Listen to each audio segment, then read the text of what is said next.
The Roman whip had little lead dumbbells at the end, and those dumbbells would grip onto the side of the man being whipped, and then when they pulled it out, it would shred the flesh along the man's neck or back, whatever was getting whipped. There was a guy to the right of Jesus and a guy to the left of Jesus. They are whipping away, and he is losing major blood. This blood loss is going to explain why Jesus died so quickly. We can see that there is a slope to the man's right shoulder, 11 degrees downward, meaning his shoulder was dislocated. We can see in the middle of that slope shoulder a very large contusion there. We can also see on the man's knees that there are scrapes. It looks like the man, obviously, he's carrying a very heavy blunt object on his shoulder. He somehow trips. He smashes his knees onto the ground. This heavy object goes up in the air. Blam! It smashes his shoulder, dislocating his shoulder, causing the contusion in the middle. Then his head just snaps to the left and pulls his right eye into the right eye orbit. That's exactly what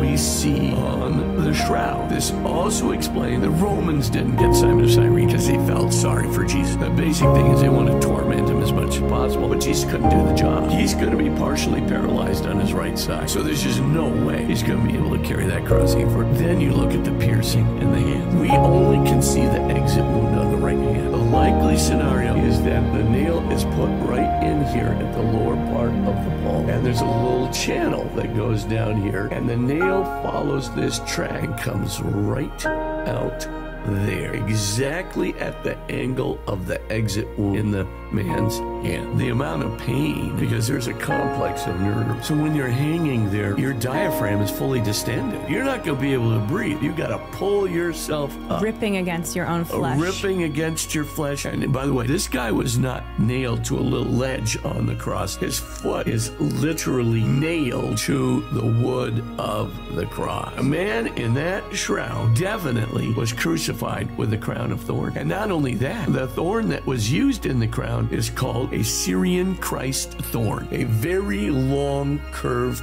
thorn that embeds itself, penetrates into the nerve in the skull and flesh. Terribly painful. The body that lay in that tomb was crucified in exactly the way described in the gospel narrative. No question in my mind.